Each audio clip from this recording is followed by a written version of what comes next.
Hello everyone, welcome back. Preposition के video number 1 में मैंने आपके साथ प्रीपोजिशन की डेफिनेशन को डिस्कस किया और फिर मैंने आपको बतलाया कि आखिर प्रीपोजिशन एक कैसा शब्द होता है, वो किस शब्द से पहले आता है और सेंटेंस में किन किन शब्दों से उसका रिलेशन शो किया जाता है। अच्छा, इसके बाद मैंने आपको बतलाया कि प्रीपोजिशन की पोजीशंस कहाँ कहाँ पर होती हैं। कभी कभी वो वाक्य के अंत में भी आता है और कभी कभी वो वाक्य के स्टार्टिंग में भी आता है। फिर इसके बाद मैंने आपको बतलाया प्रीपोजिशंस की कैटेगरीज क्या क्या होती हैं। बहुत सारी बातें मैंने उस वीडियो में डिस्कस करी हैं। अगर आप लोगों ने अभी तक उस वीडियो को नहीं देखा है तो प्लीज़ आप उस वीडियो को ज़रूर देख लीजिएगा, और ताकि इस वीडियो के साथ में उसका एक सीक्वेंस बन जाए और आपको बातें बेहतर तरीके से समझ में आती चली जाएं। चलिए, आज इस वीडियो में मैं आपको डिस्कस करने जा रहा हूं एट। जी हाँ, प्रीपोजिशन एट, बिल्कुल बेसिक से लेकर और एडवांस लेवल तक के वो सारे के सारे रूल्स एंड कॉन्सेप्ट्स इस वीडियो में आप देखेंगे। बस इस वीडियो को अगर आपने शुरू से और अंत तक देख लिया तो फिर मैं आपको प्रॉमिस करता हूं कि आप एट को लेकर कभी भी कहीं पर भी गलती नहीं करेंगे। तो चलिए वीडियो को शुरू करते हैं। तो चलिए स्टूडेंट्स, शुरू करते हैं। ऐट को बेसिक लेवल से समझना शुरू करते हैं, उसके कॉन्सेप्ट्स को बहुत अच्छे तरीके से समझते हैं, उसकी इंग्लिश मीनिंग क्या क्या होती हैं, क्या क्या हो सकती हैं, इसको समझते हैं। वैसे तो हिंदी में बच्चे लोग सिर्फ इतना ही समझते हैं कि ऐट का मतलब पर होता है या में होता है, कभी कभी में या पर, बस इतनी सी मीनिंग वो समझ लेते हैं और उसका इंग्लिश ट्रांसलेशन करने का प्रयास करते हैं, जबकि ऐसा बिल्कुल भी नहीं होना चाहिए। ऐट को बहुत अच्छे तरीके से यूज़ करने के लिए आपको उसकी इंग्लिश मीनिंग और उसके सारे कॉन्सेप्ट्स बहुत अच्छे तरीके से आने चाहिए। चलिए यहाँ पर शुरू करते हैं और देखते हैं ऐट का मतलब क्या क्या होता है या ऐट किन किन बातों की ओर इंडिकेशन देता है। चलिए सबसे पहले हम देखते हैं ऐट इंडिकेट्स कहाँ की ओर इंडिकेट करता है। Points in time. Points in time का मतलब होता है precise time, means exact time, जो पहले बतला दिया गया हो और टाइम को बिल्कुल एग्जैक्ट बतलाया गया हो। एग्जैक्ट क्या होता है ये मैं अभी थोड़ी देर में आपको डिस्कस करने जा रहा हूं। आगे देखते हैं पॉइंट्स इन स्पेस। स्पेस का मतलब है प्लेस, अर्थात प्लेस में भी पॉइंट्स को शो करने के लिए आपको एट का प्रयोग करना होता है। धीरे धीरे सारी बातें आपको क्लियर हो जाएंगी। ये पॉइंट्स ऑफ स्पेस क्या है ये भी आपको बहुत अच्छे तरीके से समझ में आ जाएगा। Implied activity. तीसरी बात यह है कि एट इम्प्लाइड एक्टिविटी को रेफर करता है। इम्प्लाइड का मतलब होता है कि जो चीज़ स्पष्ट नहीं होती है बल्कि छुपी हुई होती है। तो एक्टिविटी का मतलब एक्शन, तो छुपे हुए एक्शन को शो करता है। बहुत ही एडवांस्ड कॉन्सेप्ट है, इसको बहुत अच्छे तरीके से समझिएगा। आगे बढ़ते हैं और देखते हैं डायरेक्शन और टारगेट। डायरेक्शन या मूवमेंट एक कैटेगरी मैंने आपको पिछले वीडियो में डिस्कस करी थी। तो मूवमेंट या डायरेक्शन का मतलब टूवर्ड या टूवर्ड्स। ओके, तो इस सेंस में भी उसका प्रयोग किया जाता है। बेहतर तरीके से समझने के लिए आप मेरे साथ अंत तक जरूर बने रहिएगा।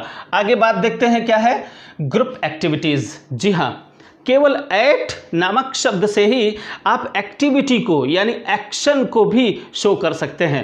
बड़ा ही मज़ेदार होगा जब आप इसको समझेंगे। अगली बात देखिए अनसक्सेसफुल अटेम्प्ट्स। जी हाँ, ये एक बहुत ही एडवांस्ड कॉन्सेप्ट है। आप मेरे साथ पूरे वीडियो में अगर बने रहेंगे तो आपको इतना मज़ा आएगा कि मैं आपको यहाँ से तो कुछ नहीं कह सकता। वीडियो देखने के बाद ही आपको पता चलेगा कि सच में ये सारी चीज़ें कितनी अनोखी हैं। चलिए, इसके बाद भी मैं यहाँ कम से कम आपको 15 कॉन्सेप्ट्स यहाँ पर और भी डिस्कस करने जा रहा हूँ, जो छोटी से छोटी और बड़े से बड़े लेवल यानी एडवांस लेवल तक जो कॉम्पिटिटिव एग्जाम्स में क्वेश्चंस पूछे जाते हैं, उन सारे क्वेश्चंस को आप बड़ी आसानी से कम एट नामक प्रीपोजिशन को लेकर आप अब कभी गलती नहीं करेंगे। तो चलिए शुरुआत करते हैं। Number 1, points in time. अब टाइम, पॉइंट्स इन टाइम, तो टाइम को सबसे पहले समझने का प्रयास करिए। अगर आप टाइम की लेंथ को ले लें तो उस लेंथ को हम 3 रूपों में डिवाइड कर सकते हैं या 3 भागों में उन्हें विभाजित कर सकते हैं। कैसे कैसे जरा देखिए। सबसे पहले तो हम देखते हैं लॉन्ग पीरियड्स या ड्यूरेशंस को ले लेते हैं। ड्यूरेशन वो छोटी से छोटी हो सकती है, means 1 minute, 2 minute, 3 minute, 4 minute की ड्यूरेशन हो सकती है, और वो ड्यूरेशन स्पेसिफाइड नहीं होती है। वो कब की है कोई नहीं जानता है, बट वो 1-2 मिनट से लेकर के वो ड्यूरेशन कितनी भी हो सकती है। 10 मिनट की, 1 घंटे की, 10 घंटे की, 1 सप्ताह की, 15 दिन की, 1 महीने की, 1 साल की, 1 शताब्दी की भी हो सकती है, यानी कितनी भी बड़ी वो ड्यूरेशन हो सकती है। तो उन ड्यूरेशन के लिए देखिए यहाँ पर मैंने कुछ लिखा हुआ है। देखिए जो अप्रैल है, अप्रैल एक पूरा महीना है, ये ड्यूरेशन बतलाता है। अप्रैल यानी 30 डेज की ये ड्यूरेशन है। तो अगर कोई महीने का नाम लिखा हुआ है, समर, समर क्या है, ये भी एक 4 या 5 या 6 महीनों का एक ड्यूरेशन होता है, ये भी ड्यूरेशन ही बतलाता है। अच्छा 1980, अगर 1980 को कह दिया जाए तो ये भी क्या है, ये भी 12 महीनों की एक ड्यूरेशन है। अच्छा सेंचुरी, ये भी एक क्या है, 100 सालों की एक ड्यूरेशन है। ओके, तो ये सारे के सारे वर्ड्स क्या बतलाते हैं, ये सब ड्यूरेशन, ये लॉन्ग पीरियड को बतलाते हैं। और लॉन्ग पीरियड के लिए आपको इनका प्रयोग करना होता है। खैर इसको तो मैं आगे चलकर बहुत डिटेल में आपको बतलाऊंगा जब इसकी बारी आएगी। अभी आज तो मैं केवल एट को डिस्कस करने जा रहा हूं। अच्छा, फिर इसके बाद उसी टाइम को अगर आप 24 आवर्स का जो एक यूनिट है, उस यूनिट को अगर कोई एक नाम दे देते हैं तो वो नाम कैसे होते हैं। देखिए जरा, संडे, मंडे, ट्यूसडे, वेंसडे, आप ऐसे नाम दे देते हैं। 24 आवर्स की ड्यूरेशन की एक यूनिट को अगर कोई एक सिंगल नाम दे देते हैं तो वो ऐसे हो जाते हैं, संडे, मंडे, ट्यूसडे, या दिनों के नाम हो जाते हैं, या फिर डेट्स होती हैं। डेट्स जैसे यहाँ पर लिखा है 6 मार्च, आप ध्यान दीजिए यहाँ पर मार्च लिखा है, यहाँ पर अप्रैल भी लिखा है, बट यहाँ पर केवल अप्रैल लिखा हुआ है। ओके, ये महीना है, ये डेट है, ध्यान दीजिए, ये महीना है और ये डेट है। तो आप टाइम को कुछ ऐसे भी कैटेगराइज कर सकते हैं। किस तरीके से, लॉन्ग पीरियड्स में, डेज एंड डेट्स में आप कैटेगराइज कर सकते हैं। तो जब कभी डेज एंड डेट्स की बात होती है, जरा देखिए यहाँ पर 6 मार्च, 25 जनवरी 2000, अब आप कहेंगे सर यहाँ पर 2000 है, यहाँ पर भी मैंने 1980 लिखा हुआ है, बट ध्यान दीजिए ये 1980 ईयर का नेम लिखा हुआ है, जबकि ये क्या है, ये एक डेट है। हम इस डेट पर फोकस कर रहे हैं। अच्छा, क्रिसमस डे, अगर कोई त्यौहार का नाम है और उस त्यौहार के नाम के साथ डे भी लगा हुआ है, तो इस तरीके से आप देखेंगे इंडिपेंडेंस डे लगा हुआ है या माय बर्थ डे लगा हुआ है। ओके, अगर इस तरीके से कोई वर्ड्स आते हैं जो डेज, एग्जैक्ट 24 आवर्स की जो ड्यूरेशन होती है, उस ड्यूरेशन को अगर हम एक नाम दे देते हैं तो वहाँ पर हमें ऑन का प्रयोग करना होता है। ओके, ऑन का प्रयोग करते हैं। वेल, इनको तो मैं बहुत डिटेल में आपको अगले वीडियो में डिस्कस करूंगा। फिलहाल आज हमारा जो टॉपिक है वो है एट, और एट का प्रयोग हम कहाँ पर करते हैं, पॉइंट्स इन टाइम। भाई ये जो पॉइंट्स इन टाइम होता है, इसको बहुत अच्छे तरीके से आप समझ लीजिए। पॉइंट्स इन टाइम का मतलब होता है प्रिसाइज टाइम, मतलब एग्जैक्ट टाइम, जो पॉइंट ऑफ टाइम होता है।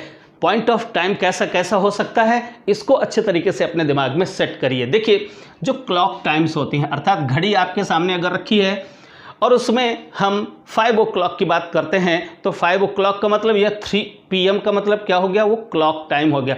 वो बिल्कुल पॉइंट ऑफ टाइम होता है, उसमें कोई ड्यूरेशन नहीं होती है। ओके, तो पॉइंट्स ऑफ टाइम से पहले आपको एट का प्रयोग करना होता है, राइट। नून, नून भी क्या है, ये भी एक पॉइंट ऑफ टाइम है, अर्थात एग्जैक्ट 12 o'clock जो नून का होता है, दोपहर का जो समय होता है, उस दोपहर के समय में जो 12 बजे होते हैं उसको हम नून बोलते हैं। इसी प्रकार से रात के ठीक 12 बजे को हम मिडनाइट बोलते हैं। इन्हें भी आप पॉइंट्स ऑफ टाइम या पॉइंट्स इन टाइम के अंदर ही रखते हैं। डॉन माने सुबह सवेरा, जिस समय पौ फटती है या हल्का हल्का उजाला होना शुरू होता है। उसी प्रकार से डस्क, जब हल्का हल्का अंधेरा होना शुरू होता है, उस टाइम को हम डॉन बोलते हैं या डस्क बोलते हैं। इसे भी आप पॉइंट इन टाइम के अंदर ही रखते हैं। ये सारी चीज़ें आपको मेमोराइज कर ही लेनी चाहिए। सनराइज, आप तो जानते ही हैं, सनराइज भी एक पॉइंट ऑफ टाइम को ही शो करता है।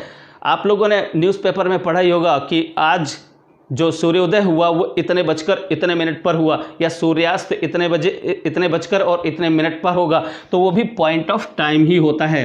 Okay, dinner time, okay, dinner time भी एक फिक्स्ड कोई टाइम ही होता है, जब भी हम लेंगे तो वो भी एक पॉइंट ऑफ टाइम ही होगा।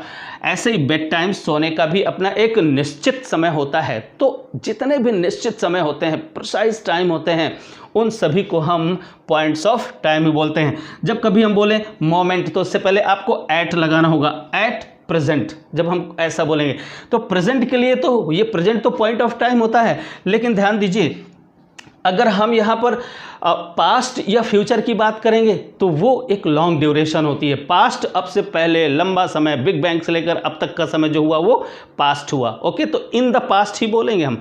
लॉन्ग ड्यूरेशन के लिए इन का प्रयोग करते हैं। ओके, बट प्रेजेंट है, इस समय, eight the moment I am teaching you, मैं आपको पढ़ा रहा हूँ, ठीक है। तो इस समय ये जो हुआ ये पॉइंट ऑफ टाइम हुआ। तो पॉइंट ऑफ टाइम को शो करने वाले जो वर्ड्स हैं, उन वर्ड्स को आपको अच्छे तरीके से मेमोराइज कर लेना चाहिए, उनकी अच्छे से दिमाग में बिठा लेना चाहिए कि ये वर्ड्स क्या हैं, ये पॉइंट्स ऑफ टाइम को शो करने वाले हैं। डेज एंड डेट्स होते हैं, बहुत ही सिंपल सी बात है। तो वो वहाँ पर क्या होते हैं, वहाँ पर उनके साथ ऑन का प्रयोग किया जाता है, और जो लॉन्ग ड्यूरेशंस होती हैं वहाँ पर इनका प्रयोग किया जाता है। खैर, इनको तो मैं आपको नेक्स्ट वीडियो में डिस्कस करूंगा। फिलहाल चलिए जरा देख लेते हैं यहाँ पर कुछ एग्जाम्पल्स। देखिए यहाँ पर कुछ एग्जाम्पल सेंटेंसेस लिखे हुए हैं। आई हैव अ मीटिंग, ये देखिए ये क्या है, क्लॉक टाइम है, ध्यान दीजिए। क्लॉक टाइम है यानी प्रिसाइज टाइम है, पॉइंट ऑफ टाइम है, बिल्कुल एग्जैक्ट टाइम है। उससे पहले आपको एट लगाना है।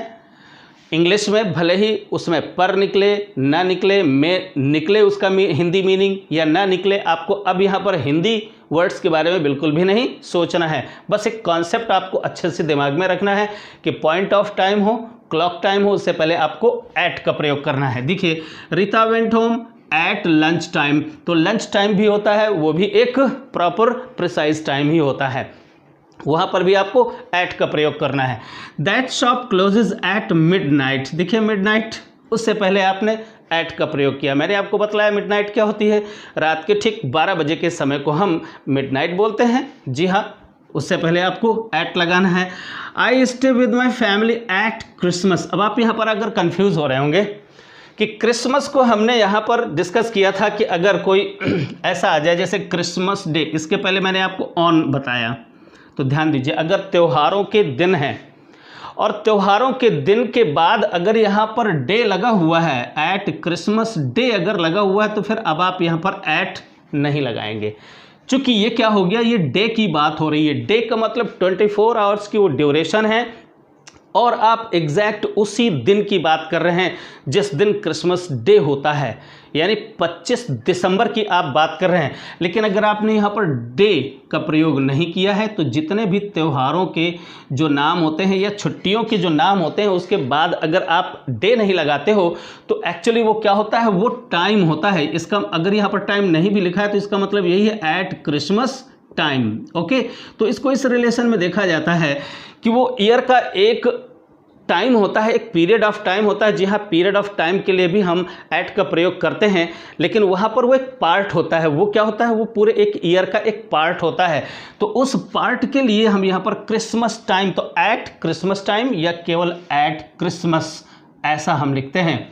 अगर डे लग जाएगा तो फिर हम ऑन का ही प्रयोग करेंगे। ओके, आगे देखते हैं। I don't work usually at the weekend. ध्यान दीजिए, हम लोग ब्रिटिश इंग्लिश पढ़ रहे हैं और हमसे जो भी कॉम्पिटिटिव एग्जाम में पूछा जाता है वो ब्रिटिश इंग्लिश ही होता है। तो ब्रिटिश इंग्लिश में तो एट का चलन है, बट अमेरिकन इंग्लिश में ऑन का प्रयोग किया जाता है। चलिए, ब्रिटिश इंग्लिश हम पढ़ते हैं, हमें यही याद रखना है कि वीकेंड से पहले आपको एट का प्रयोग करना है। ओके, आगे देखते हैं। The stars shine at night, ये एक कंफ्यूजन पैदा करने वाला शब्द है, एट नाइट। कई जगह बच्चे लोग देखते हैं कि एट नाइट का प्रयोग भी करते हैं और इन द नाइट का भी प्रयोग करते हैं। मैं यहाँ पर वो आपका कंफ्यूजन बिल्कुल जड़ से ही समाप्त किए दे रहा हूँ। देखिए, एट नाइट का प्रयोग हम कब करते हैं और इन द नाइट का प्रयोग हम कब करते हैं, दोनों ही सही हैं। लेकिन एट नाइट का मतलब क्या है, तो सेंटेंस को अच्छे से पढ़िए तो आपको सब कुछ समझ में आ जाएगा। देखिए यहाँ पर क्या हो रहा है, the stars shine at night, सितारे रात में चमकते हैं या रात को चमकते हैं। तो ध्यान दीजिए, ये जो नाइट यहाँ पर लगाया गया है, ये नाइट इन जनरल है, यानी नाइट का प्रयोग अगर हम जनरल सेंस में करेंगे तो उससे पहले एट आएगा। जनरल सेंस क्या होता है, इसको भी अच्छे तरीके से समझ लीजिए। जब ये रात जो है ये जनरल तब हो जाती है जब हम किसी विशेष रात की बात नहीं करते हैं। विशेष रात में थोड़ी ना सितारे चमकते हैं, सितारे तो हर रात को चमकते हैं। तो ये क्या हुआ, ये एक जनरल सेंस में हो गया कि हर रोज या हर रात ऐसा ही होता है। तो जब हर रात यानी किसी भी रात के हम बारे में बात करेंगे तो एट नाइट का प्रयोग करेंगे। बट जब हम कभी किसी स्पेसिफाइड नाइट के बारे में बात करेंगे यानी किसी विशेष नाइट के बारे में बात करेंगे तो फिर हम इन द नाइट का प्रयोग करेंगे। अगला सेंटेंस मैंने कुछ वैसा ही लिखा है, इसको जरा देखिए। लिखा है yesterday my father went there, कल मेरे पिताजी वहां गए। कब गए? In the night. In the night हमने यहां पर यूज किया है। क्यों? क्योंकि यहां पर हम एक विशेष रात की बात बतला रहे हैं। कल की जो रात थी, यस्टरडे यानी कल मेरे पिताजी वहां रात में गए, तो कल की रात के बारे में हम बात यहां पर कर रहे हैं। हम रोज या किसी भी रात के बारे में बात नहीं कर रहे हैं। ओके, यहां पर मेरे पिताजी कल गए थे और कल की रात के बारे में मैं बात कर रहा हूं। राइट, तो ये एक स्पेसिफाइड नाइट हो गई, अर्थात एक विशेष रात हो गई। तो जब किसी भी सेंटेंस में हम नाइट का प्रयोग स्पेशल करें अर्थात एक विशेष रात के अर्थ में करें तो वहाँ पर इन द नाइट का प्रयोग करना चाहिए। और जब हम नाइट इन जनरल की बात करें तो हमें एट नाइट का प्रयोग करना चाहिए। लेकिन ध्यान दीजिए, यहाँ पर मैं आपको 5 शब्द ऐसे बतलाने जा रहा हूँ कि अगर इन शब्द यानी टाइम शो करने वाले शब्दों से पहले अगर ये शब्द लगे हों तो फिर कोई भी प्रेपोजिशन यूज़ नहीं किया जाता है। और वो शब्द ये हैं, जरा अपनी स्क्रीन पर देखिए, ये हैं वो शब्द। अगर ये शब्द किसी सेंटेंस में किसी टाइम शो करने वाले वर्ड से पहले रखे हुए हैं तो आपको किसी भी ना तो इन का प्रयोग करना चाहिए, ना तो ऑन का प्रयोग करना चाहिए और ना ही एट का प्रयोग करना चाहिए। तो चलिए अब आगे बढ़ते हैं और देखते हैं पॉइंट्स इन स्पेस। तो चलिए स्टूडेंट्स, अब देखते हैं दूसरी बात। दूसरी बात क्या है कि हम इस एट नामक प्रीपोजिशन का प्रयोग करते हैं पॉइंट्स इन स्पेस को शो करने के लिए। अब ये पॉइंट्स इन स्पेस क्या है, तो ध्यान से सुनिए। हम किसी भी व्यक्ति या किसी भी वस्तु जो कि वास्तव में कोई नाउन या प्रोनाउन होता है उसके पहले एट का प्रयोग करते हैं। कभी कभी हम इन का प्रयोग भी करते हैं, कभी कभी ऑन का प्रयोग भी करते हैं। तो उस नाउन से पहले जब हम एट, इन और ऑन का प्रयोग करते हैं तो वास्तव में हम करते क्या हैं, उस व्यक्ति या उस वस्तु को हम वास्तव में किसी स्पेस का मतलब है प्लेस से उसका रिलेशन हम शो कर रहे होते हैं। अब वो रिलेशन कैसा कैसा हो सकता है, तो मैंने यहाँ पर बेसिक्स कुछ लिखे हुए हैं। हालांकि इनके एक्सटेंसिव यूजेस अंदर तक घुस करके और उनके वास्तविक जो स्वरूप होते हैं और उनका जो सेंस होता है वो मैं आगे चल करके आपको धीरे धीरे करके बतलाऊंगा ही। लेकिन यहाँ पर बेसिक लेवल पर आपको कुछ चीज़ें अच्छे तरीके से अपने दिमाग में बिठा लेनी चाहिए। चलिए ज़रा यहाँ पर देखिए मैं कौन सी बातें आपको बतला रहा हूँ। देखिए, इनक्लोज्ड स्पेस अर्थात स्थान। जब हम स्थान की बात करेंगे तो कुछ स्थान ऐसे होंगे जो इनक्लोज्ड होते हैं। इनक्लोज्ड का मतलब क्या होता है, जो चारों तरफ से घिरे होते हैं। उनमें एक एरिया होता है और एक वॉल्यूम होता है। राइट, तो चारों तरफ से, जैसे ये एक रूम है तो ये रूम क्या है, इसकी अपनी बाउंड्रीज हैं, ये चारों तरफ से क्या है, इनक्लोज्ड है। अब ऐसा कोई अगर रूम हो, ये तो 3 डायमेंशनल है, कहीं कहीं पर 2 डायमेंशनल प्लेसेस होते हैं, बल्कि उनकी भी क्या होती है, एक बाउंड्री होती है और उस बाउंड्री के अंदर वो भी इनक्लोज्ड एरिया के अंदर ही माना जाता है। अगर ऐसे कोई स्थान है और ऐसे स्थान से किसी व्यक्ति को अगर रिलेट करना है और वो उसके इन है, इन का मतलब अंदर है, इनसाइड है, तो हम वहाँ पर इन का प्रयोग करते हैं। जैसे देख लीजिए, इन द गार्डन वास्तव में कोई एक 3 डायमेंशनल स्पेस नहीं होता है, वो एक 2 डायमेंशनल स्पेस ही होता है, बट उसकी एक बाउंड्री होती है और वो एक इनक्लोज्ड एरिया माना जाता है। और उसके अंदर अगर कोई वस्तु है, कोई व्यक्ति है, तो उसका जो प्लेस है उसको रिलेट करने के लिए हमें इनका प्रयोग करना पड़ता है। दिल्ली क्या है, एक बिग सिटी है और उस सिटी का भी अपना एक एरिया है। और जब उस शहर के अंदर हम किसी की बात करेंगे तो वो शहर भी 3 डायमेंशनल स्पेस है। और वहाँ पर अगर हम किसी भी वस्तु या किसी भी व्यक्ति की लोकेशन को अगर हम बतलाएंगे तो वहाँ पर इन का प्रयोग करेंगे। ये कुछ बेसिक बातें हैं। जैसे इन इंडिया, ये भी क्या है, इंडिया की अपनी कोई बाउंड्रीज हैं, उन बाउंड्रीज के अंदर हम किसी व्यक्ति को लोकेट करेंगे तो वहां पर इन का प्रयोग करेंगे। ये तो इन की बात हो गई, ठीक है ना। जैसे इन माई वैलेट, इन अ बिल्डिंग, अगर ऐसी कोई बात आती है तो ये सारी के सारी 2 डायमेंशनल या 3 डायमेंशनल कोई स्पेस है और उन स्पेसेस में एरिया या वॉल्यूम होगा, और अगर उसके अंदर इनसाइड अगर किसी व्यक्ति या किसी वस्तु की लोकेशन को बतलाया जाएगा तो वहाँ पर इन का प्रयोग किया जाएगा। बट अब ये देखते हैं ये सरफेस क्या है। सरफेस माने सतह। अब वो सतह किसी भी चीज़ की हो सकती है। जैसे मैं आपको अपनी ये एक कॉपी दिखला रहा हूँ और इस कॉपी में क्या है, ये इस कॉपी की सतह है, ठीक है ना। वो सतह कैसी है, कहीं से बाउंड्री नहीं है, बिल्कुल प्लेन अगर कोई सरफेस होता है और उस प्लेन सरफेस के ऊपर अगर हम किसी वस्तु की स्थिति को बतलाएं तो कोई वस्तु अगर उसमें इस तरह से टचिंग पोजीशन में होती है तो इस पोजीशन को यानी टचिंग पोजीशन को शो करने के लिए हम ऑन का प्रयोग करते हैं। यही कॉन्सेप्ट पीछे पीछे चलता है। बहरहाल अभी ऑन के तो बहुत सारे यूजेस हैं, ये तो एक सिंपल एक छोटी सी बात है जो बेसिक बात है जो मैं आपको बतला रहा हूँ। यहाँ पर क्या है देखिए, जैसे ऑन द वॉल।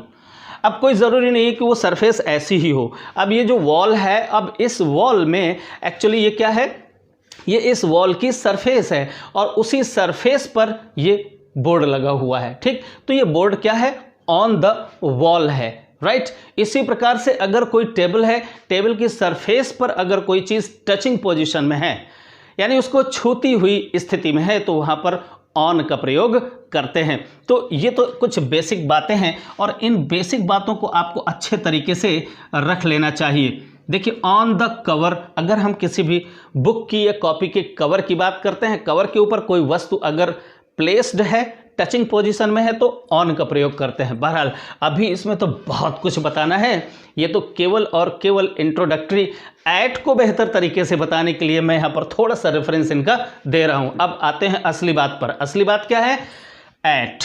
एट हमें बतलाना होता है, तो एट का प्रयोग हम पॉइंट्स को शो करने के लिए, पॉइंट्स जो लोकेशंस होती हैं। अब इस पॉइंट्स को अच्छे तरीके से समझना है।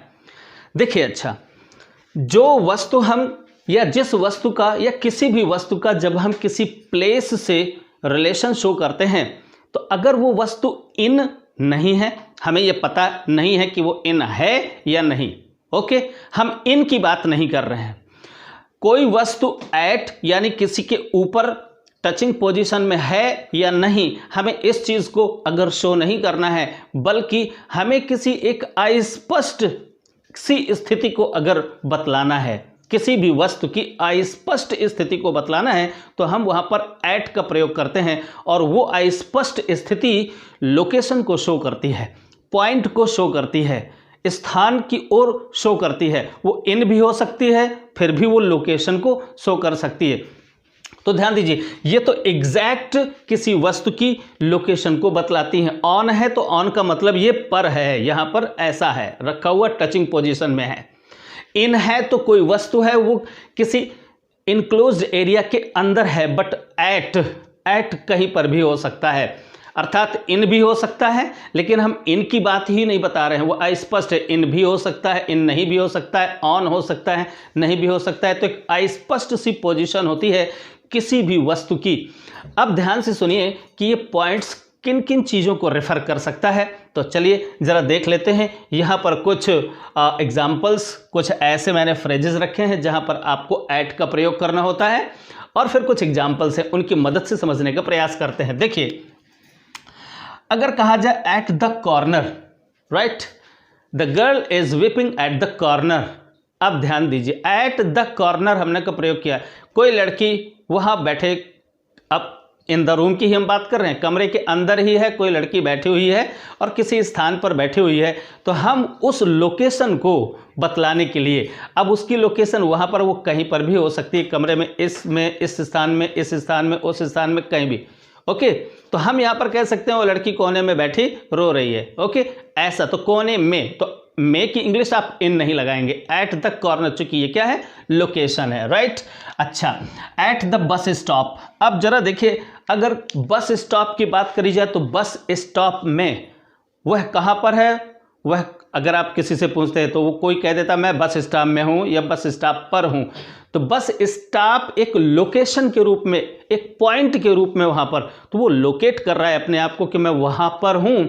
तो वहाँ पर अब वो बस स्टॉप के ऊपर ऑन लगा दोगे तो बस स्टॉप कोई एक वस्तु हो जाएगी, 2 डायमेंशनल या 3 डायमेंशनल और उसके ऊपर टचिंग पोजीशन में बैठने की वाली पोजीशन होगी, तो वहाँ पर तो वो ऑन होगा। तो ऐसा तो कोई स्थान होता नहीं कि वो बस स्टॉप कोई वस्तु हो या कोई स्थान हो या कोई ऐसी जगह हो जहाँ पर वो किसी सरफेस पर टचिंग पोजीशन में उसके ऊपर बैठ जाए, तो ऑन का प्रयोग कर नहीं सकते।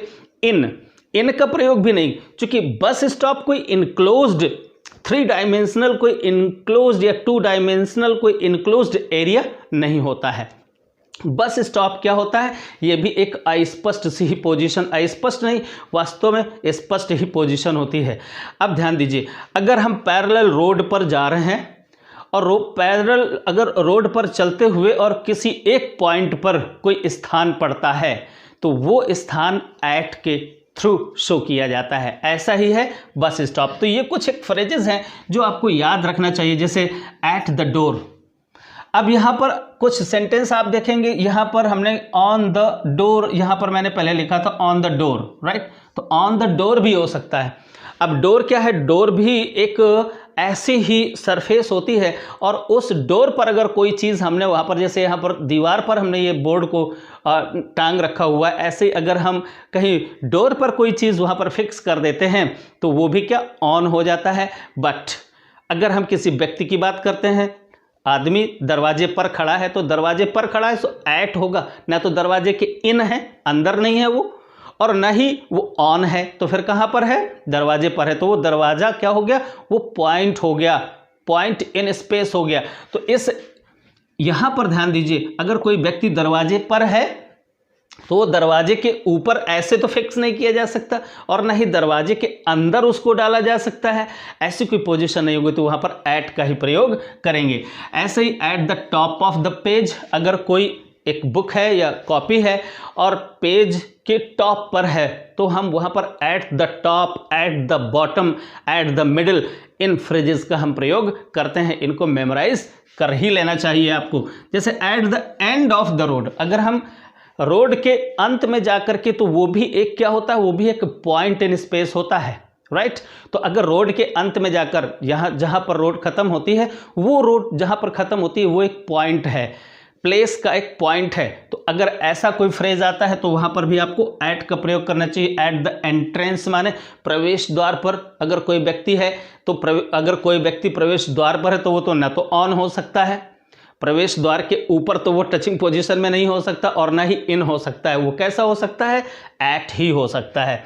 एट द क्रॉस रोड्स, अगर चौराहे की बात करें तो चौराहा भी एक पॉइंट होता है, पॉइंट इन प्लेस। तो इन चीज़ों को अच्छे से समझिए, ये बहुत ही बेसिक लेवल की चीज़ें हैं और इनको अपने दिमाग में सेट कर लेना चाहिए। आगे चलकर जब हम एडवांस लेवल पर इन चीज़ों को या एट के प्रयोग को पढ़ेंगे तो ये चीज़ें अगर आपके दिमाग में बेसिकली फिट हैं तो फिर आप उन बड़े कॉन्सेप्ट्स को बहुत ईजिली समझ पाएंगे। कुछ यहाँ पर एग्जाम्पल्स हैं, ज़रा इनको भी अच्छे से देखिए और समझने का प्रयास करिए कि यहाँ पर क्या क्या चीज़ें शो की जा रही हैं। देखिए ज़रा, you can visit us at का प्रयोग किया है और यहाँ पर हमने एक स्पेसिफाइड एड्रेस लिखा हुआ है। ध्यान दीजिए, ये क्या है, एड्रेस है। You can visit us at, आप हमसे मुलाकात कर सकते हैं कहाँ पर, 123 विल्सन स्ट्रीट। ये क्या है, ये वास्तव में एक स्पेसिफिक एड्रेस है। और अगर हम एड्रेस की बात करते हैं, स्पेसिफिक एड्रेस की बात करते हैं, ध्यान दीजिए, जैसे ये रोड है और इस रोड पर ये हमारा मकान है, ठीक है ना। अब अगर इस मकान का हमने एड्रेस दे दिया, 1 2 3 करके हमने एड्रेस दे दिया, पूरा एग्जैक्ट लोकेशन बतला दी, एग्जैक्ट एड्रेस दे दिया, राइट। और इस रोड का नाम क्या है, विल्सन स्ट्रीट है और विल्सन स्ट्रीट पर इस घर का एड्रेस क्या है, 1 2 3। हम यहाँ पर एट लगाएंगे, ओके। लेकिन अगर हम यहाँ पर ये 1 2 3 ना लिखें, यानी इसका एग्जैक्ट एड्रेस ना लिखें, तो अब ये क्या हो जाता है, ये रोड पर घर बना है तो यहाँ पर अब ऑन विल्सन स्ट्रीट होगा। तो ध्यान दीजिए, जब स्पेसिफिक एड्रेस लिखा होगा, जैसे यहाँ पर 1 2 3, तो आपको उसके पहले क्या करना होगा, एट का प्रयोग करना चाहिए, राइट। अगली बात देखते हैं, देखिए, I will see you at home.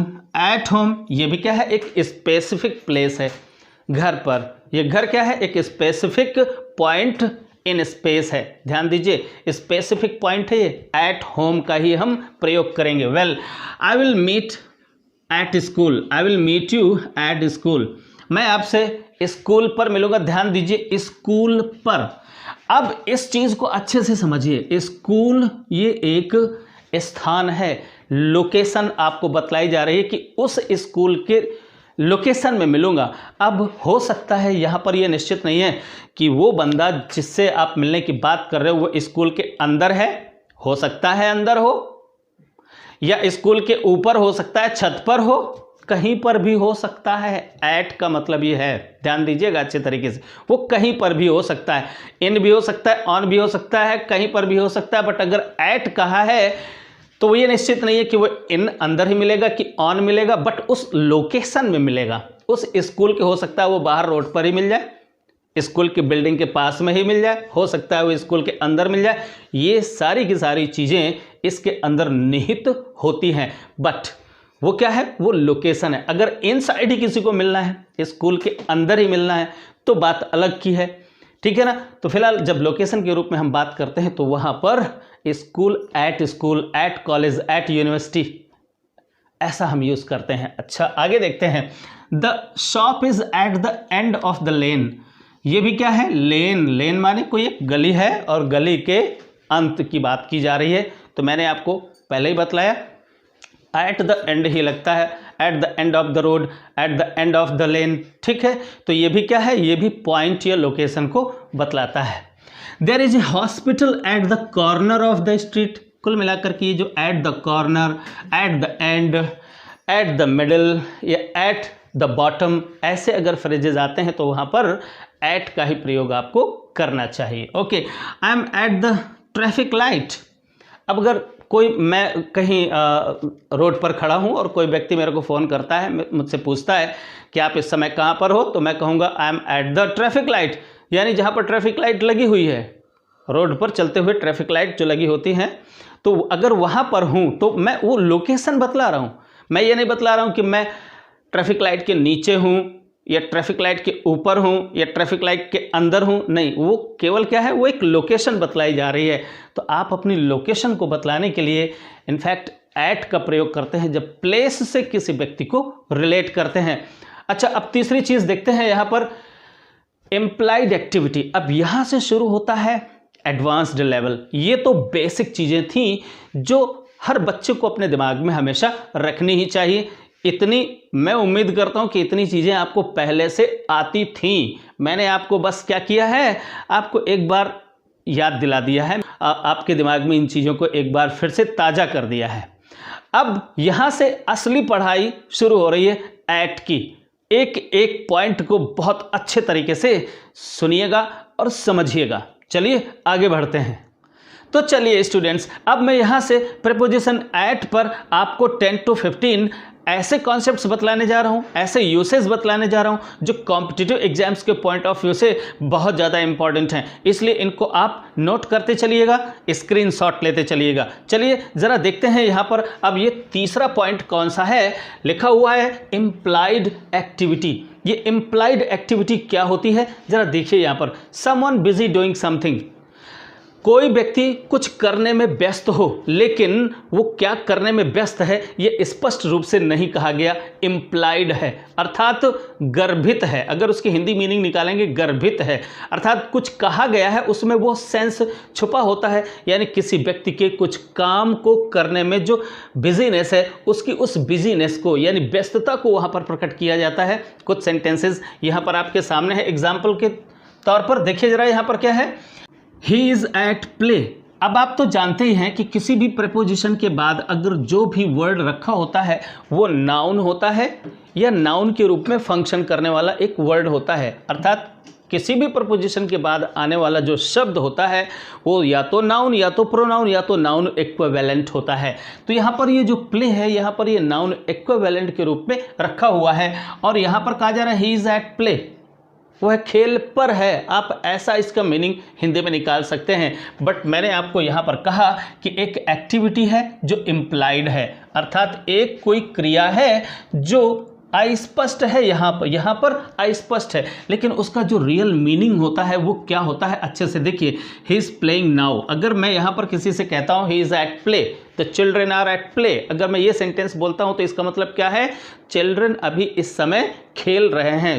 The children are playing at the moment, इस समय वो लोग खेल रहे हैं। तो यहाँ पर ये जो खेलना है ये वास्तव में चल रहा है, इसी को मैंने यहाँ पर कहा है समवन बिजी डूइंग समथिंग, यानी कोई व्यक्ति है और इस काम को करने में वो व्यस्त है। जी हाँ, अगला सेंटेंस देखिए, सी इज एट वर्क, यहाँ पर भी एट का प्रयोग किया है और यहाँ पर वर्क, ये भी यहाँ पर नाउन इक्विवेलेंट ही रखा हुआ है और इसका मतलब ये है सी इज वर्किंग नाउ, यानी वह इस समय काम कर रही है। अगर कोई व्यक्ति वो कहाँ पर है तो आप ऐसा सिंपली एक आंसर दे सकते हैं, she is at work, my mom is at work, यानी मेरी मम्मी काम कर रही है।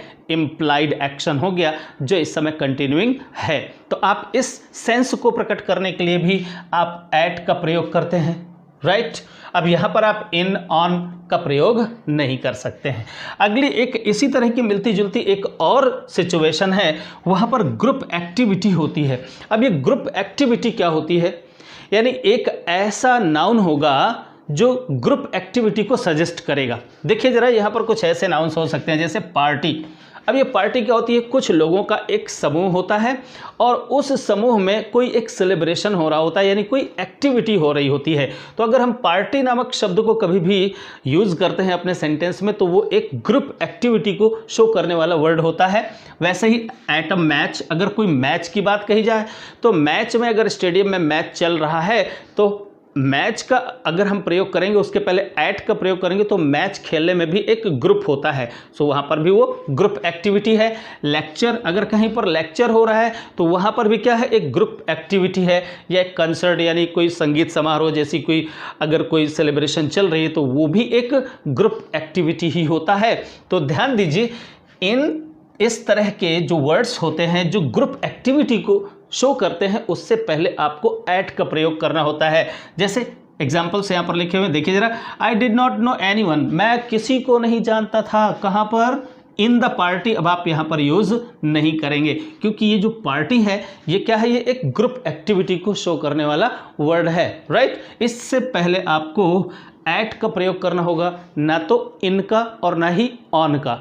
वैसे हिंदी में अगर इसका मीनिंग निकालेंगे तो कुछ ऐसा ही निकलेगा, कैसा, मैं पार्टी में किसी को नहीं जानता था, पार्टी में। अब अगर आपने मे का यहाँ इंग्लिश ट्रांसलेशन इन कर दिया तो सेंटेंस रॉन्ग हो जाएगा। इसलिए आपको ये बातें बहुत अच्छी तरीके से याद रखनी चाहिए कि जब कभी भी कोई एक ऐसा नाउन रखा हो जो ग्रुप एक्टिविटी को रेफ़र करता हो तो ग्रुप एक्टिविटी को रेफ़र करने वाले किसी भी नाउन से पहले आपको एट का प्रयोग करना चाहिए, कुछ इस तरीके से। अगला सेंटेंस देख लीजिए, there was demonstration at the opening of the exhibition. यहाँ पर क्या है, exhibition, opening of the exhibition, ये क्या है, प्रदर्शनी का उद्घाटन। तो प्रदर्शनी का अगर उद्घाटन होता है तो ये भी एक ग्रुप एक्टिविटी होती है। और इस ग्रुप एक्टिविटी में हिंदी में भी अगर आप वो मीनिंग निकालेंगे तो हिंदी में तो में ही निकलेगा। और आप गलती से ऐसा कर सकते हो अगर आप इस कॉन्सेप्ट को नहीं जानते हो कि अगर कहीं पर कोई ग्रुप एक्टिविटी शो करने वाला अगर कोई नाउन रखा हुआ है उसके पहले आपको एट का प्रयोग करना चाहिए। तो यहाँ पर आपको एट का प्रयोग करना चाहिए। एक और सेंटेंस यहाँ पर लिखा हुआ देखिए, were you not present at the concert. Concert means कोई संगीत समारोह वगैरह चल रहा हो, तो संगीत समारोह, जहाँ कहीं भी कोई समारोह चल रहा होगा वो एक ग्रुप एक्टिविटी ही है। तो आप यहाँ पर, क्या तुम वहाँ कंसर्ट में उपस्थित नहीं थे, तो कंसर्ट में उपस्थित नहीं थे। अगर आप इस कॉन्सेप्ट को नहीं जानते हैं तो बहुत नेचुरल है कि आप वहाँ में की इंग्लिश इन लगा जाएं, ओके। तो ध्यान रखिएगा, जहाँ कहीं भी कोई ग्रुप एक्टिविटी दिखाई पड़े तो वहाँ पर आपको उस नाउन से पहले जो ग्रुप एक्टिविटी को रेफ़र करता है उससे पहले आपको एट का प्रयोग करना चाहिए। अब चलिए कुछ और देखते हैं। तो चलिए स्टूडेंट्स, अब देखते हैं अगला पॉइंट। अगला पॉइंट है डायरेक्शन और टारगेट। मैंने आपको लास्ट वीडियो में एक थर्ड कैटेगरी बतलाई थी। थर्ड कैटेगरी मीन्स पहले टाइम, फिर प्लेस, फिर इसके बाद डायरेक्शन और मूवमेंट नामक एक कैटेगरी बतलाई थी। उस कैटेगरी के अंदर बहुत सारे प्रेपोजिशंस लिखे थे, उनमें से एक एट भी है। जी हाँ, तो एट क्या करता है, मूवमेंट या डायरेक्शन को शो करता है। तो देखिए थर्ड कैटेगरी के अंदर हम लोग देखते हैं कि एक ऐसी क्रिया, वो क्रियाएं प्रायः वर्ब्स ऑफ कम्युनिकेशन होंगी या वर्ब्स ऑफ परसेप्शन होंगी। ऐसी क्रियाओं के साथ हम एट का प्रयोग करते हैं वास्तव में क्या दिखाने के लिए, ध्यान दीजिए, क्या शो करने के लिए। हम किसी वस्तु को किसी की ओर यानी टूवर्ड्स यहाँ पर मैंने लिखा हुआ है, किसी की ओर अगर डायरेक्शन यानी दिशा दिखाते हैं तो ऐसी वर्ब्स के बाद में एट का प्रयोग किया जाता है जब लक्ष्य साधा जाता है या हम किसी ओर टारगेट करते हैं। आप एग्जाम्पल्स पढ़ेंगे तो और बेहतर तरीके से समझ में आएगा। देखिए वो कौन सी वर्ब्स है, कुछ मैंने सारी की सारी तो नहीं लिखी है, बट कुछ एक वर्ब्स मैंने आपके सामने यहाँ पर लिख दी हैं, जैसे smile, shout, wave, grumble, laugh, mock, bite या लुक या एम। इनके बाद हम जनरली एट का प्रयोग करते हैं कौन सा सेंस प्रकट करने के लिए, ये ध्यान दीजिए। जब हम इन क्रियाओं का प्रयोग करते हैं एक डायरेक्शन दिखाने के लिए, डायरेक्ट करने के लिए या लक्ष्य साधने के लिए, तो हम उसके बाद एट का प्रयोग करते हैं। कुछ एग्जाम्पल्स अगर आप अच्छे से पढ़ेंगे तो आपको वो कॉन्सेप्ट भी समझ में आएगा। जरा देखिए यहाँ पर क्या लिखा है, सी वेव्ड एट द क्राउड। ध्यान दीजिए, वेविंग हुआ, यह मीन्स ऑफ कम्युनिकेशन है, यानी कि ये एक वर्ब ऑफ कम्युनिकेशन है। कम्युनिकेशन खाली बातचीत से ही नहीं होती है, हम इशारों से भी कम्युनिकेट करते हैं। तो ध्यान दीजिए यहाँ पर क्या लिखा है, सी वेव्ड एट द क्राउड। उसने यानी किसी औरत ने या किसी लड़की ने क्राउड की ओर, भीड़ की ओर उसने वेव किया। वेव करने का मतलब होता है हाथ से इशारा करना। तो अगर हम डायरेक्शन, अब यहाँ पर क्या हो रहा है, अगर यहाँ पर एक ये वेव नाम की क्रिया की जा रही है और उसका लक्ष्य क्या है, टारगेट क्या है, वो क्राउड है, तो क्राउड की ओर इशारा करके अगर यहाँ से वेव किया जा रहा है तो वेव के बाद एट लगेगा। जब क्राउड की बात आएगी तो यहाँ पर ये वास्तव में एक वर्ब ऑफ कम्युनिकेशन है और इसको डायरेक्ट किया जा रहा है, यानी इस वर्ब को डायरेक्ट किया जा रहा है कहाँ की ओर, क्राउड की ओर। और एक उदाहरण जरा देख लीजिए, he threw the ball at the wall. उसने थ्रो किया, थ्रो मीन्स फेंकना, उसने फेंका, बॉल को फेंका। किसको फेंका, बॉल को। उसने गेंद फेंकी और उसका डायरेक्शन किधर था, डायरेक्ट किया वॉल की ओर। तो उसने कोई बॉल फेंकी और जिस ओर फेंकी, तो इसका मतलब एट का मतलब यहाँ पर टूवर्ड निकल के आता है, यानी की ओर, यही वो डायरेक्शन को शो करता है। तो उसने बॉल को दीवार की ओर फेंका, तो ओर इसका मतलब आ जाता है एट का मतलब, राइट। अच्छा, you dare not yell at him. अब इसका मतलब क्या है, येल माने चीखना, तो तुम्हारा उस पर चीखने का साहस नहीं है। उस पर चीखना यानी उसको डायरेक्ट करके या उसको टारगेट करके। ध्यान दीजिए यहाँ पर टूवर्ड या टारगेट। अब किसी व्यक्ति को टारगेट करके और चीखने का साहस नहीं है, यहाँ पर चीखना ये भी एक प्रकार का क्या हुआ, ये भी है एक प्रकार का वर्ब ऑफ कम्युनिकेशन, यानी चीख करके भी हम कम्युनिकेट कर सकते हैं एक दूसरे को। तो ये वास्तव में क्या है, यहाँ पर इसको टारगेट करके चीखने की बात हो रही है। तो येल एट हिम, चूँकि हम किसी की ओर डायरेक्ट करके यानी मुँह करके या दिशा करके या की ओर हम यहाँ पर क्या कर रहे हैं, एक एक्शन को डायरेक्ट कर रहे हैं किसी पर, तो यहाँ पर आप येल एट का प्रयोग करेंगे। अच्छा, एक और देख लीजिए, लुक एट द बोर्ड। अगर यहाँ पर कहा जाए आपसे लुक एट द बोर्ड, तो आप लुक करेंगे अर्थात देखने का काम करेंगे। ये क्या है, ये भी वास्तव में एक वर्ब ऑफ परसेप्शन है। तो अब अगर आपको मैं कह रहा हूँ कि इधर बोर्ड की ओर देखो, तो आपको मैं कह रहा हूँ बोर्ड की ओर यानी टूवर्ड, ठीक। तो इसका मीनिंग यहाँ पर टूवर्ड्स होता है या टारगेट होता है। तो मैं आपको आपकी आंखों को यहाँ पर डायरेक्ट करने के लिए कह रहा हूँ। तो ये वर्ब्स होती हैं डायरेक्शन या टारगेट या मूवमेंट। एक मूवमेंट होता है जो कहीं की ओर टारगेट किया जाता है। तो जो टारगेट, जो लक्ष्य होता है, उस लक्ष्य से पहले आपको एट का प्रयोग करना होता है, राइट। अब चलिए आगे बढ़ते हैं। अब मैं आपको प्रीपोजिशन एट का एक बहुत ही मज़ेदार यूज़ बतलाने जा रहा हूँ। अगर आपको समझ में आ गया तो निश्चित ही आपको बहुत ही मज़ा आएगा, और अगर समझ में नहीं आया तो फिर आप सोचते रह जाएंगे। इसलिए बात को बहुत अच्छे तरीके से समझने का प्रयास करिएगा।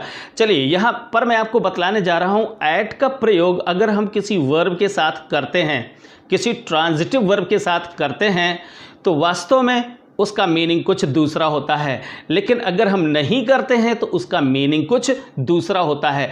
आप ज़रा गौर करिए कि जब हम किसी ट्रांजिटिव वर्ब के बाद ऑब्जेक्ट रखते हैं तो बीच में, ट्रांजिटिव वर्ब और डायरेक्ट ऑब्जेक्ट के बीच में कोई प्रेपोजिशन नहीं होता है, और अगर हम रख दें और वो भी एट को रख दें तो उसका मतलब क्या हो जाता है, ज़रा ध्यान दीजिए। उसका मतलब हो जाता है अनसक्सेसफुल अटेम्प्ट, यानी प्रयास जो किया गया वो प्रयास कैसा रहा, अनसक्सेसफुल रहा या फिर इनकम्प्लीट रहा। इनकम्प्लीट का मतलब अपूर्ण रहा, अनसक्सेसफुल माने असफल रहा। ध्यान दीजिए, आप लोगों ने पढ़ा होगा, देखा होगा और जानते भी होंगे कि अगर किसी ट्रांजिटिव वर्ब के बाद हम अगर डायरेक्ट ऑब्जेक्ट रखते हैं तो बीच में कोई प्रेपोजिशन नहीं होता है। अगर हम यहाँ पर एट नहीं लगाते हैं तो इसका मतलब क्या हुआ, ही शॉट द बर्ड, ठीक है ना, उसने शॉट किया, किसे शॉट किया, द बर्ड। अब ये सीधा सीधा ये ट्रांजिटिव वर्ब है और ये इसका डायरेक्ट ऑब्जेक्ट है, यानी उसने चिड़िया को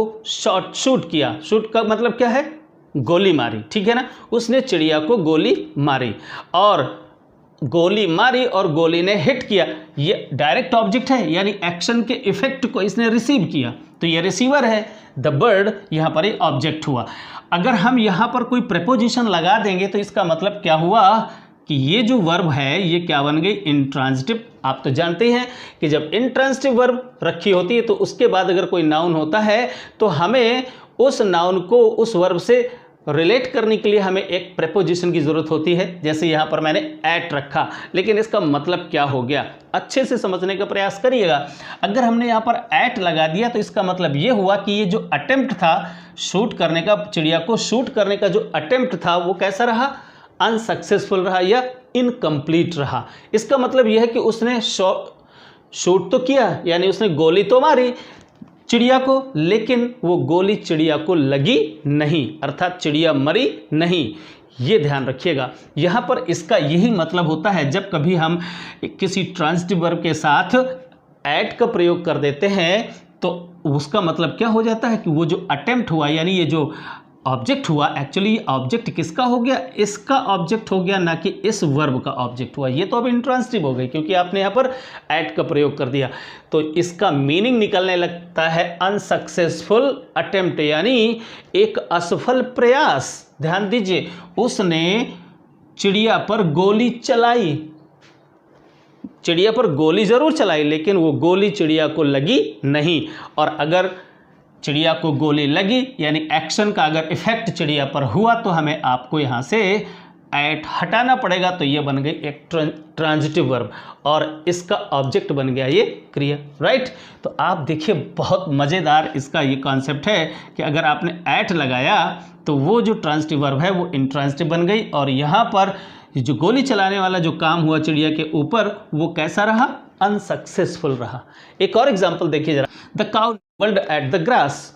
अब यहाँ पर काउ माने गाय, निबल का मतलब होता है धीरे धीरे चबाने का काम, और एट द ग्रास आप यहाँ पर फिर से एट अगर हटा देंगे तो इसका मतलब क्या हुआ, काऊ ने घास को धीरे धीरे चबाया, राइट। यहाँ पर सीधे सीधे से मतलब क्या हो गया कि ये एक ट्रांजिटिव वर्ब है और इसके बाद में द ग्रास इसका डायरेक्ट ऑब्जेक्ट हो गया, और काऊ ने घास को खाया, धीरे धीरे चबाया, राइट। लेकिन अगर हम यहाँ पर एट लगा देते हैं तो इसका मतलब क्या हो जाता है, बहुत ही मज़ेदार है। यहाँ पर एट का प्रयोग हमने कर दिया तो इसका मतलब ये हुआ कि काऊ ने घास को खाने का प्रयास तो किया, बट जैसे किसी मैदान पर इतनी छोटी छोटी सी घास है और कई बार जानवर उसको खाने का प्रयास करते हैं बट उनके मुंह में वो पकड़ में नहीं आती है वो घास, और खाने के प्रयास में वो असफल हो जाती है। तो यहाँ पर देखिए काऊ ने जो भी एक्शन किया इस ऑब्जेक्ट के साथ में, एक्चुअली अब वो ऑब्जेक्ट है नहीं, तो वो उस काम को करने में असफल हुई, यानी चबाने में या खाने में वो असफल हुई। तो इसका मतलब ये हुआ कि गाय ने घास को खाने का असफल प्रयास किया, ये है। ऐसा कुछ मीनिंग इसका निकलता है। यहाँ पर देखिए, I guessed at the meaning of your statement, मैंने गेस किया, अगर एट हटा देते हैं तो गेस करने का काम हो गया, आपके स्टेटमेंट की मीनिंग को मैंने अनुमान लगा लिया, राइट, अगर हमने एट नहीं लगाया। और अगर एट लगा दिया तो इसका मतलब ये हो गया कि मैंने गेस करने का प्रयास किया लेकिन मैं असफल हो गया, ये मीनिंग है। I guessed at the meaning of your statement, मैंने तुम्हारे स्टेटमेंट की मीनिंग को समझने का असफल प्रयास किया, यह है इसका मतलब। तो ये बड़ा ही एक इम्पॉर्टेंट इसका मीनिंग होता है। आशा करता हूँ कि ये बात आपको समझ में आई होगी। अगर आई है तो फटाफट ज़रा कमेंट कर दीजिए इसी बीच में। अच्छा, चलिए अगला पॉइंट देखते हैं। एडजेक्टिव प्लस एट, किसी किसी सेंटेंस में एडजेक्टिव होगा और एडजेक्टिव के तुरंत बाद एट का प्रयोग किया जाएगा, उस समय उसका क्या मीनिंग होता है ज़रा देखिए। ये इसका प्रयोग हम कब करते हैं, उसका मीनिंग कैसा निकलता है। When we talk about things that we do well और बैडली, कभी कभी जब हम किसी एडजेक्टिव के बाद में, जैसे यहाँ पर एक एडजेक्टिव है और इसके बाद में ऐट का प्रयोग किया, यहाँ पर ये एक एडजेक्टिव है, यहाँ पर ये ऐट का प्रयोग किया, यहाँ पर टेरिबल एक एडजेक्टिव है और यहाँ पर हमने ऐट का प्रयोग किया। तो जब कभी भी हम एडजेक्टिव के बाद ऐट का प्रयोग करते हैं तो उसका क्या मतलब होता है। वास्तव में we talk about things that we do well, यानी हम उन चीज़ों के बारे में बात कर रहे होते हैं जिन कामों को हम बेहतर तरीके से करते हैं, या जिस काम को करने में हम अच्छे होते हैं या बहुत बुरे होते हैं। तो अच्छा और बुरा दोनों ही काम को करने के लिए अगर हम एट का प्रयोग करते हैं तो कुछ ऐसा मीनिंग निकलता है। देखिए ज़रा, I was never good at sports, यानी खेल खेलने में मैं कभी भी अच्छा नहीं था। तो आप हिंदी मीनिंग अगर कभी इसका निकालेंगे तो इसका मीनिंग कैसा निकलता है, मैं खेल में कभी भी अच्छा नहीं था। खेल में निकल के आता है, लेकिन आपको गुड इन नहीं लगाना चाहिए। I was never good in sports ऐसे नहीं, आपको एट लगाना चाहिए। जो गुड और एट का मतलब यही होता है किसी काम को करने में अच्छा होना या बुरा होना, राइट। यहाँ पर अगर बैड एट हो जाता, I was always bad at sports, right. अगर आप ऐसा कहें तो बैड के बाद भी आपको एट ही लगाना पड़ेगा। अगर आप स्पोर्ट्स खेलने में बहुत बुरे थे, यानी स्पोर्ट्स खेलने का जो काम करते थे आप उसको अच्छे से नहीं कर पाते थे, तो बैड थे, तो बैड के बाद में आपको एट लगाना होगा, इनका प्रयोग नहीं करना होगा। जैसे सी वॉज ऑलवेज ब्रिलियंट, वो हमेशा ही बहुत अच्छी थी एट ड्राइंग माने चित्रकारी में। तो चित्रकारी में, अब में की इंग्लिश यहाँ पर इन नहीं लगाएंगे, एडजेक्टिव है। इस काम को आप बेहतर तरीके से करते थे तो एट लगाइए, बुरे तरीके से करते थे तो एट लगाइए, राइट। ही वॉज टेरेबल, यहाँ पर ये देखो बुरा है, he was terrible at keeping his accounts. Terrible एक एडजेक्टिव, एट और अकाउंट्स को व्यवस्थित रखने में वो बहुत ज़्यादा खराब था। तो खराबी यहाँ पर बुराई है, इस काम को करने में वो अच्छा नहीं था, उसके लिए भी आप एट का प्रयोग करेंगे। चलिए जल्दी से कुछ और कॉन्सेप्ट्स देखते हैं। अब चलिए स्टूडेंट्स, अब देखते हैं प्रीपोजिशन एट के बहुत ही छोटे छोटे लेकिन मीनिंग में बहुत ही गहरे गहरे कॉन्सेप्ट्स। देखिए पॉइंट नंबर 8 में मैंने क्या लिखा हुआ है, we use at before the names of buildings. ध्यान दीजिए, बिल्डिंग्स के नेम्स होते हैं और उन नेम्स के पहले अगर हम एट का प्रयोग करते हैं तो उस बिल्डिंग के अंदर होने वाली एक्टिविटी शो होती है। एक्टिविटी मीन्स क्रियाकलाप, उस बिल्डिंग के अंदर चलने वाली क्रियाएं शो होती हैं। एग्जाम्पल्स के थ्रू आपको ज़्यादा बेहतर तरीके से समझ में आएगा। देखिए, they are at the cinema, अगर हम ये बोलते हैं तो ये सिनेमा क्या है, किसी बिल्डिंग का नाम है। और अगर बिल्डिंग के नाम से पहले अगर हम यहाँ पर एट का प्रयोग कर देते हैं तो इसका मतलब क्या हुआ, इसका मतलब ये हुआ कि उस सिनेमा के अंदर कोई एक्टिविटी चल रही है। अब एक्टिविटी क्या चलेगी सिनेमा के अंदर, फिल्म देखने की एक्टिविटी चलेगी। तो इसका मीनिंग ये निकलता है they are watching a film. अगर यहाँ पर ये सेंटेंस कहा गया they are at the cinema तो इसका मतलब ये हुआ they are watching a film, right. ये मतलब होता है उसका। दूसरा सेंटेंस देखिए जरा, he is at the Ashoka hotel. ये अशोका होटल क्या है, किसी बिल्डिंग का नाम है। और अगर बिल्डिंग के नाम से पहले आपने एट का प्रयोग किया तो इसका मतलब ये हुआ कि अशोका होटल के अंदर किसी एक्टिविटी को रेफर किया जा रहा है। इसका मीनिंग कुछ ऐसा हो सकता है, he is staying at the Ashoka hotel, right. तो इस तरीके से आप देख रहे हैं कि ये छोटे छोटे कॉन्सेप्ट्स हैं लेकिन मीनिंग इनके अंदर बहुत गहरी छुपी हुई है। आपको हमेशा याद रखना चाहिए, नोट भी करते जाइएगा और इनको रिवाइज करते रहिएगा। देखिए, when we talk about prices, rates and speed, जब कभी भी हम प्राइस के बारे में बात करते हैं, रेट्स माने दर यानी कीमत, दर या चाल के बारे में अगर हम बात करते हैं तो we use at with numbers, यानी नंबर्स संख्याएं लिखी होंगी और संख्याओं के पहले अगर हम एट का प्रयोग करते हैं तो वास्तव में वो एट वहाँ पर क्या क्या रेफर करता है, या तो प्राइस रेफर करेगा या तो रेट यानी दर, और इसके बाद या तो चाल की दर जो होती है उसको रेफर करेगा। देखिए जरा कुछ सेंटेंसेस यहाँ पर हैं। Milk sells at ₹50। आप देखिए ये 50 क्या है, नंबर है, नंबर से पहले हमने एट का प्रयोग किया, इसका मतलब क्या हुआ, ये यहाँ पर लीटर माने प्रति लीटर की दर से, तो यहाँ पर क्या है, ये दर है, रेट को यहाँ पर ये बता रहा है, राइट। तो आप इस तरीके से कभी भी जब यूज़ करते हैं नंबर्स के पहले तो ये प्राइसेस या रेट्स या स्पीड के बारे में बात करता है। जैसे we got the book at ₹100, 100 रुपये में हमने ये पुस्तक प्राप्त की, तो ये क्या है, ये प्राइस है, ये पुस्तक की प्राइस है, राइट। यहाँ पर देखिए जरा, according to the police, police के अकॉर्डिंग क्या था, he was driving at 120 mph miles per hour. इसका मतलब क्या है, mph का मतलब माइल्स पर आवर, यानी वो 120 किलोमीटर प्रति घंटे की रफ्तार से ड्राइविंग कर रहा था। तो यहाँ पर क्या है, ये स्पीड। तो ध्यान दीजिए, नंबर्स के साथ में हम एट का प्रयोग करते हैं, ये नंबर एट का प्रयोग करते हैं, और जब ऐसा करते हैं तो ये प्राइस, रेट्स या स्पीड को शो करता है। अच्छा, अब ये एक बहुत ही इम्पॉर्टेंट, यानी जो रूल नंबर 10 है या कॉन्सेप्ट नंबर 10 है, बहुत ही इम्पॉर्टेंट है, ज़रा समझने का प्रयास करिए बहुत अच्छे से। एट का प्रयोग करें या फिर एट द का प्रयोग करें।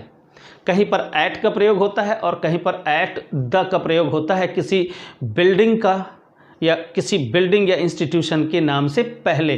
तो उसका क्या मतलब होता है ज़रा समझिए, यहाँ पर मैंने लिखा हुआ है, आप इसका स्क्रीनशॉट भी ले लीजिए और साथ ही इसको समझ लीजिए बहुत अच्छे तरीके से। देखिए क्या है, when we talk about a building, जब हम किसी बिल्डिंग के बारे में बात करते हैं, we often use at the, हम प्रायः क्या करते हैं, एट द का प्रयोग करते हैं। कुछ लोग तो बिना सोचे समझे ही द का वहाँ क्या मतलब है और द नहीं होगा तो वहाँ पर क्या मतलब है, इसके बारे में कभी कोई सोचता ही नहीं है। चलिए आगे बढ़ते हैं। तो we often use at the to refer to the building itself. ध्यान दीजिए, जब हम एट द का प्रयोग करते हैं किसी बिल्डिंग से पहले तो इसका मतलब ये होता है कि हम बिल्डिंग, खुद उस बिल्डिंग के बारे में हम बात कर रहे हैं या उस बिल्डिंग को ही रेफ़र कर रहे हैं, राइट। और जब हम द का प्रयोग नहीं करते हैं but to refer to the activity, लेकिन जब हम द का प्रयोग नहीं करते हैं तो क्या करते हैं, उस बिल्डिंग के अंदर चलने वाली एक्टिविटी को रेफर करते हैं। एग्जाम्पल्स अगर आप देखोगे, समझोगे तो आपको बात समझ में आ जाएगी। देखिए ज़रा यहाँ पर क्या लिखा है, the taxi dropped me, taxi ने मुझे ड्रॉप किया, उतारा, कहाँ पर, एट द स्कूल। अब यहाँ पर स्कूल अगर हमने यहाँ पर लिखा है तो इसका मतलब है उस स्कूल की बिल्डिंग पर उतारा, यानी स्कूल की बिल्डिंग जहाँ पर लोकेटेड है तो ये लोकेशन उस बिल्डिंग की लोकेशन को बतला रहा है, राइट। तो उस बिल्डिंग को ही रेफर कर रहा है ये द, ध्यान रखिएगा। लेकिन अगर हम ये द नहीं लगाते हैं स्कूल से पहले तो इसका क्या मतलब होता है, देखिए, we hate being at school. इसका मतलब क्या है कि हमें नफरत है, हेट मीन्स नफरत है, बीइंग एट स्कूल यानी स्कूल में होने से हमें नफरत है। इसका क्या मतलब है कि स्कूल में क्या एक्टिविटीज़ चलती हैं। अरे स्कूल में पढ़ाई होती है, अगर मैं टीचर हूँ और स्कूल में अगर मैं ये सेंटेंस अपने लिए बोलता हूँ, I hate being at school, का मतलब क्या हो गया, स्कूल में पढ़ाना मेरा काम स्कूल में क्या होगा, टीच करना होगा, तो टीचिंग एक्टिविटी हुई। तो स्कूल के अंदर की एक्टिविटी से मेरे को हेट है, न कि स्कूल की बिल्डिंग से। यहाँ पर स्कूल की बिल्डिंग नहीं बल्कि स्कूल के अंदर मुझसे रिलेटेड जो एक्टिविटी है उससे मैं हेट करता हूँ, ये मतलब है। अगर यहाँ पर वी स्टूडेंट्स है तो स्टूडेंट का मतलब क्या हो गया, we hate being at school. तो वहाँ पर स्कूल की बिल्डिंग से नफरत नहीं यहाँ पर बताई जा रही, मतलब यहाँ पर जो नफरत बतलाई जा रही है, स्टूडेंट्स अगर अपने लिए वी का प्रयोग करते हैं तो अगर हमने इसे स्टूडेंट माना है तो स्टूडेंट्स स्कूल में पढ़ने से नफरत करते हैं, यहाँ पर इसका मतलब ये हुआ, राइट। तो अच्छे से समझिए, जब कभी हम द का प्रयोग कर देते हैं किसी बिल्डिंग से पहले तो वहाँ पर हम उस बिल्डिंग को, खुद बिल्डिंग को ही रेफर करते हैं। लेकिन अगर द का प्रयोग हम नहीं करते हैं तो उस बिल्डिंग के अंदर होने वाली जो एक्टिविटी है उस एक्टिविटी को हम रेफ़र करते हैं। आशा करता हूँ ये बात आपको बेहतर तरीके से समझ में आई होगी। चलिए अब अंत में कुछ और रूल्स देख लेते हैं जल्दी जल्दी। अब देखिए पॉइंट नंबर 11 में क्या कहा जा रहा है। We use at to indicate active और पैसिव स्टेट। कोई एक्टिव स्टेट हो या पैसिव स्टेट हो या कंडीशन या सिचुएशन हो, किसी condition, active condition, passive condition या सिचुएशन हो, ऐसी किसी सिचुएशन को इंडिकेट करने के लिए हमको एट का प्रयोग करना होता है। जैसे मैंने यहाँ पर संक्षेप में ही लिख दिया है एट वॉर। वॉर क्या होती है? ये एक प्रकार की सिचुएशन होती है या एक स्टेट होती है, यानी युद्ध की अवस्था, ठीक है ना। At liberty, at peace. Peace क्या है? ये भी एक शांति की अवस्था होती है, एक कंडीशन होती है, एक सिचुएशन होती है। At rest. अब ऐसे अगर फ्रेजेस आते हैं तो उनके साथ में आपको एट का प्रयोग करना होता है, यानी ऐसे वर्ड्स आए जो किसी सेंटेंस में किसी सिचुएशन को, किसी कंडीशन को या किसी स्टेट को प्रकट करें तो उससे पहले आपको एट का प्रयोग करना चाहिए। एक एग्जाम्पल मैंने यहाँ पर लिखा है, देखिए, I will do it at leisure. मैं इस काम को करूँगा कब? When I have enough time, यानी जब मेरे पास ऐसी स्टेट होगी, राइट। तो इस स्टेट में मैं इस काम को करूँगा। तो देखिए यहाँ पर ये लीजियर, ये क्या है? ये एक प्रकार की एक पैसिव स्टेट को बतला रहा है, ठीक है ना। तो अगर ऐसी कोई स्टेट्स दिखाई पड़े तो आपको उसके पहले एट का प्रयोग करना चाहिए, ओके।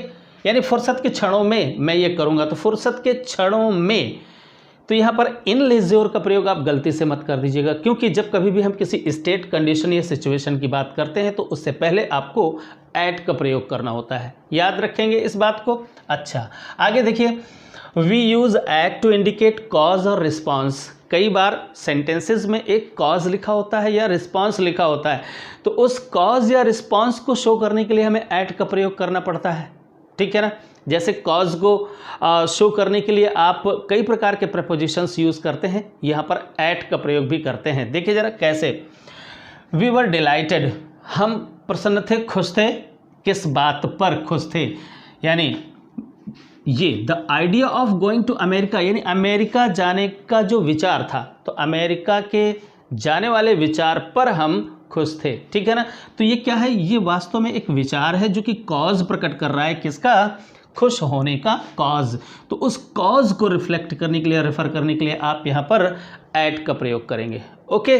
ऐसे ही अगर रिस्पॉन्स अगर आपको शो करना है, देखिए, आई अटेंडेड द फंक्शन, मैंने उस फंक्शन को अटेंड किया at the response of my friends invitation, यानी एट, अब आपको रिस्पॉन्स लिखने की जरूरत नहीं, एट ही एक्चुअली उस रिस्पॉन्स को या एट ही उस कॉज को बतला रहा है। एट माई फ्रेंड्स इन्विटेशन, यानी अपने मित्र के इन्विटेशन पर मैंने क्या किया? फंक्शन को अटेंड किया।